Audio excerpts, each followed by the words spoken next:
What's going on, everyone? Spartan Alphazulu here, bringing you more Wi-Fi battle action, crossing those Delta streams into the Uber tier. I'm not a fan of this tier at all, but I decided let's give it a shot and let's get ready to rock and roll and let's see how this plays out. My first match against Eddie, and I'm going to go ahead and start off with Tapu Koko because, well, I went with Tapu Koko because I needed something to kind of threaten Primal Kyogre. And Primal Kyogre runs rampant in the Uber tier. He's going to go ahead and start off with that Tyranitar, getting the Sandstream up. And I'm going to go ahead and go for the Volt Switch. Can't really do much of anything to Tyranitar with that Sandstream up. So I'm going to bring in my Groudon, activating its Primal form just to get rid of the sand. And the reason why I did that is, for those of you that don't know, rock types get a special defense boost when Sandstorm is up. Primal Groudon, gets rid of that with its ability Desolate Land, making the sun extremely harsh. And what that does is negate water moves. Water moves do nothing. Earthquake, doing less damage than I thought, because Tyranitar kind of has a type advantage here. So I'm going to switch out, bringing in Superior, because I know Superior can take this Earthquake without the sand up. It can scare Tyranitar away.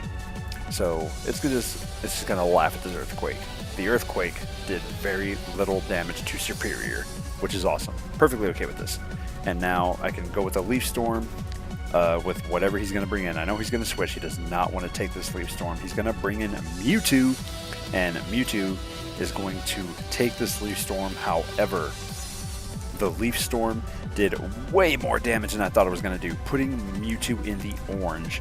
And I was a little bit scared because I thought this was the Mega, and I was expecting it to outspeed my Superior. However, Leaf Storm knocking Mewtwo out of the match, boosting my attack. I think that's max right there. No, one more, not max, but still, I was very surprised that I outsped that Mewtwo because I was expecting to lose Superior here.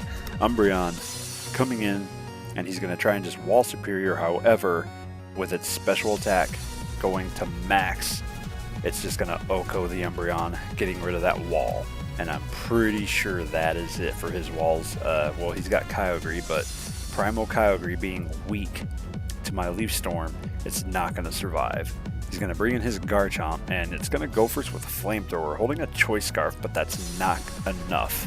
That's not going to be enough to take Superior out, and Dragon Pulse is going to OHKO the Garchomp, taking it out of the match, and Superior taking out 50% of Eddie's team here. Superior is doing work in the Uber tier, and the main reason why I brought it was because of this Pokemon right here, was for the Primal Kyogre. That's also why I brought Tapu Koko, because you need a Pokemon that can just threaten Kyogre out, and there's not a lot of electric types, if any, that get thrown into Ubers. Same with grass types. I think Mega Venusaur is used here and there, but other than that, not so much. So now, Leaf Storm, with my maximized special attack, is going to OHKO the Kyogre, and now all he has left is Tyranitar. And that, no, sorry, he's got Mega Swampert left. I completely forgot about that. He's got Mega Swampert, which, I mean, that's 4 times weak to my Leaf Storm. If Leaf Storm misses and rears its 90% accuracy ugly face, that's going to suck, because I'm going to lose Superior to an Ice Punch.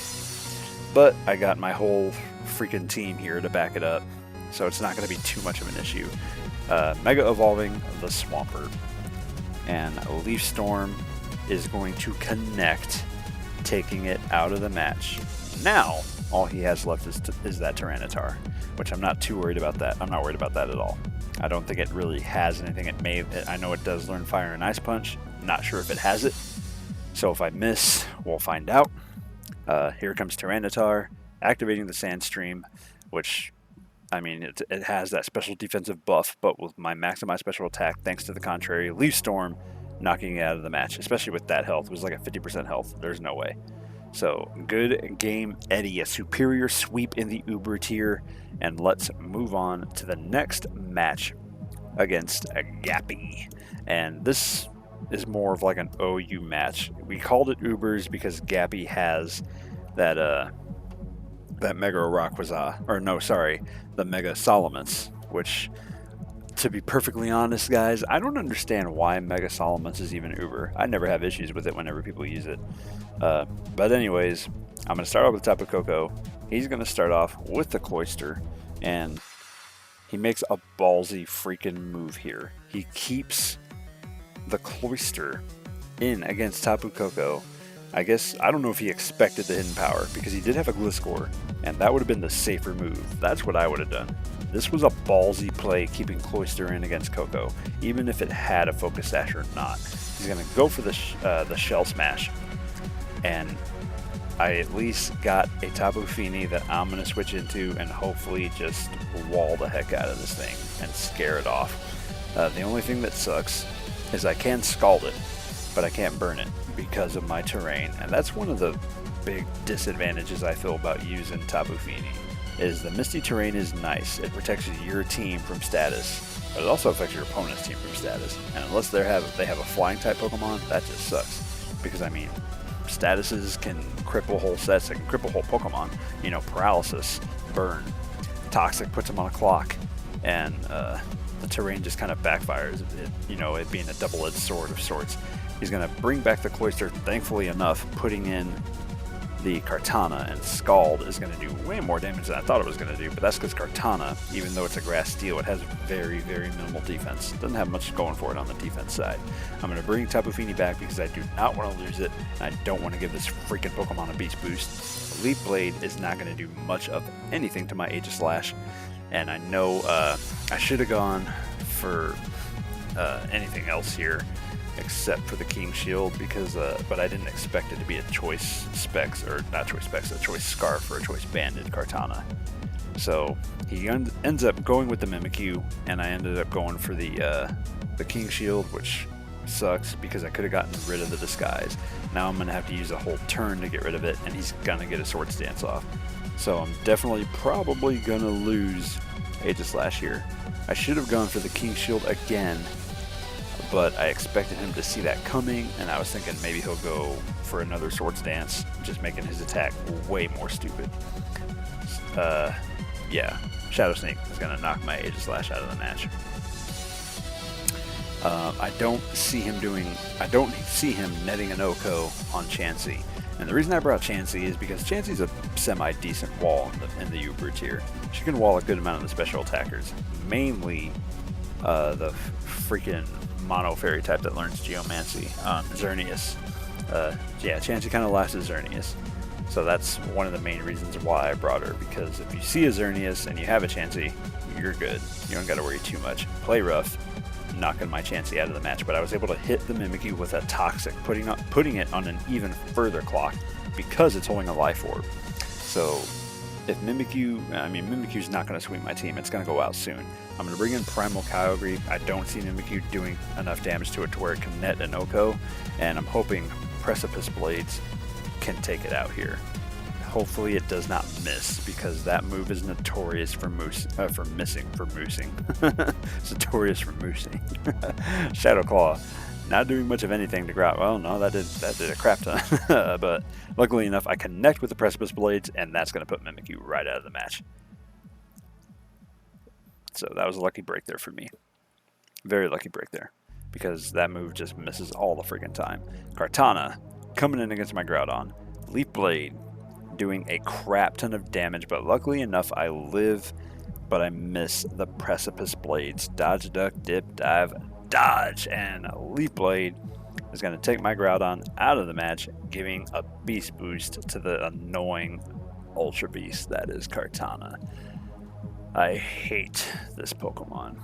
This is the most notorious and annoying of Ultra Beasts. It's fast, it hits hard, it is just stupid.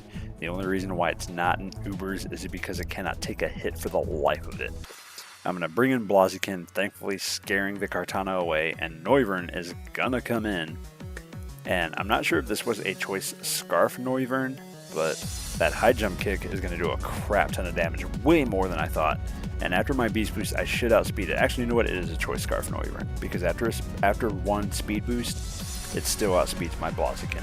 Draco Meteor Luckily enough, not taking Blaziken out of the match. It lives with 34 health, but I gotta rely on Stone Edge here, and I connect, putting Noivern down for the count, taking it out of the match, and giving me another speed boost. So at this point, I pretty much outspeed anything on his team, regardless if it's holding a Choice Scarf or not. Gliscor is gonna come in. I should have just said screw it and gone for the Flare Blitz, but I knew he was going to go for an Earthquake, and I got Tapu Fini, so I didn't want to waste Blaziken just yet. I should have done it, but I mean, oh well. Earthquake, doing a little bit more damage than I thought. Not enough that I got to be concerned with. I can take an additional Earthquake and hit this Gliscor with a Scald. So I know he's not going to want that to happen. He's definitely going to go for a switch here. He's going to go into Salamence, who is not affected by the terrain because it's a flying type. That is something to remember, guys, because I forget it all the freaking time. Scald, sadly, is not going to get a burn. But as I was saying, that is something to remember. Flying types are not affected by the terrain because they're technically not touching the terrain. So that is something to remember. Going for the Mega Evolution, and he's going to knock my Tapu Fini out of the match with Double Edge. Had I gotten that burn, that would have been awesome. And as I was saying about Salamence at the beginning of the match with Gappy, I don't understand why it's Uber. I really don't. Because, I mean, it still gets walled by a good amount of Pokemon. I think Celesteela can laugh at it as well as Skarmory. I don't see it being as impressive as people were making out to be. I'm going to go with Tapu Koko. He's going to switch it out, bring Kartana back in. I went for the Dazzling Gleam because, well, at this point, I got to go for it. I needed to take the Salamence out of the match. And I don't think an electric attack would have done it. Maybe it would have, I don't know. But he still had a Gliscor, so I could not rely on that. Dazzling Gleam is going to take the Kartana out. It's going to put the Gliscor at low enough health, and I need to take this Earthquake or that's game. Luckily enough, I take the Earthquake, living with 18 health, and I can confidently and calmly take out Gliscor with Dazzling Gleam, putting it down for the count. So now the last Pokemon I got to worry about is Cloyster, because, well, it's in the way of my win here. I know I can take out Salamence with Dazzling Gleam. It's going to knock the Cloyster out of the match, which surprised me, and that's going to net me the win with Choice Specs Tapu Koko. This Tapu Koko is Choice Specs, Jolly Nature, or Timid. I'm having a brain fart, and I can't remember which one you give to a special attacker, but 252 special attack, 252 speed, 4 HP. That's the set for my Choice Specs Tapu Koko. Yeah, it's real late, so that's why I'm having kind of a brain fart. And the last match is against Ricardo. Now, this match is anything goes. And the difference between anything goes and Uber is he's got a Mega Rayquaza. And I guess Mega Rayquaza was so good that Smogon was like, yeah, we can't have this even in the Uber tier. So they got rid of it and threw it out, completely banning it from all tiers. However, if you play the Anything Goes tier, which I've done before, but I did it with no Legends, this one allows Legends and allows Mega Rayquaza. So I got to worry about an awesome freaking Mega here. Volt Switch on the Venusaur, doing more damage than I thought it was going to do because it resists it. And I'm going to go ahead and bring in my Aegislash because I don't see Mega Venusaur doing too much. I expected a Sludge Bomb or anything. He goes for the Toxic, giving me a little bit of free turn there, so that's cool. Perfectly okay with that. Leech Seed on my Aegislash, and Flash Cannon is going to hit Venusaur with a critical hit, putting it out of the match, giving me First Blood, and giving me a nice little break there in the beginning of the game. That frustrated the heck out of my opponent. I'm not going to lie, it really did. Because, I mean, critical hits are never fun when they happen to you. When you get them, they're awesome. He's going to go for the Dragonite. And I expected him to go for the Dragon Dance. So I went ahead and went with an attacking move. I should have gone for the King Shield just to be safe, but I did not want him to set up on my Aegislash because that would have sucked. I wanted to try and get an attack off and break his multi-skill. Leaf Storm is going to do nothing to Dragonite because multi-scale and because it resists it all around. But Wing Attack is going to put my Superior in the red. And now, hopefully, with my special attack buff, thanks to Leaf Storm, I can take it out with Dragon Pulse. Sadly enough, Dragon Pulse will not take Dragonite out of the match, but it does put it in the red. And Dragon Claw is going to be the demise of my superior here. And also, I noticed that this Dragonite is not sporting extreme speed. Excuse me. It does not have priority on it, so that gives me a little bit of a break there. I don't got to worry about this Pokemon getting hit hard. Dark Pulse is going to take Dragonite out of the match, fully charging my Greninja and giving me Ash's Greninja. So this Pokemon is the one I got to rely on when it comes to that Mega Rayquaza. I don't even know if I outspeed it. I've never gone against Mega Rayquaza in my life. This is my first time. He's going to bring in the Miltank, who does just laugh at special attacks all around. So we're going to bring Ash's Greninja back and save him for later because we want to protect him anyway. I'm going to bring in my Primal Groudon, transforming it, and hopefully just laughing at whatever attack this Pokemon used. Luckily enough, the Miltank went with the Thunder Wave, and that's not going to affect Primal Groudon at all because of my ground typing. So that was a lucky break, which I don't know why he went for the Thunder Wave because I had a ground type. I'm not going to leave Ash's Greninja in against Miltank. I'm going to go ahead and go for the Stealth Rocks, getting my entry hazards up, because if that Mega Rayquaza comes in, at least it's going to take some damage from it being weak to the Stealth Rocks. Body Slam is going to paralyze my Groudon, which is very unfortunate because, well, that kind of just crippled any chance I have of relying on this Pokemon. It just crippled its already very slow speed. Precipice Blades is going to connect, putting it at about 50% health, and the leftovers putting it back over. But Milk Drink is going to put him back in a safe zone, and I can't just rely on Precipice Blades here to take the Miltank out. I should have gone for the Swords Dance, but I get a Parahax, and that just kind of frustrated me to where no, I didn't want to go for it. I didn't want to put up with this. So I'm going to switch. Excuse me. I'm going to switch here after this Precipice Blades and just kind of make it to where he's got to go for a Milk Drink. Just make it to where it gets the Miltank gets so low in health that he can't afford to lose it. I connect, giving me a nice little break, putting it once again at 50% health. The leftovers putting it back up. Now I can switch comfortably. Hopefully he goes for the Milk Drink, and Blaziken can just scare this thing out. So Blaziken's going to come in on my switch. Sadly enough, though, he decides to be aggressive, going for the Body Slam, and I get paralyzed again. What the heck is this thing's ability that it's just getting paralysis after paralysis? This is just very unfortunate. I do have Speed Boost, so I don't got to worry too much about it, and I don't see Miltank doing much of anything that can take my Blaziken out. He stays in, though, surprisingly enough, not going for the switch. I expected him to go for that Mega Rayquaza, if I'm being perfectly honest, and I thought it would have been awesome to connect it with a Stone Edge right on the switch. That was a critical hit too, and Miltank just kind of laughed at that. So I'm going to go ahead and go for the high jump kick here. Speed Boost is just going to get me above the speed of the Miltank, and the beauty about Blaziken is even though he is paralyzed, I'm getting a speed boost at the end of every turn. So eventually the paralysis isn't going to matter to the point to where I just got to worry about getting Parahax and giving my opponent free turns.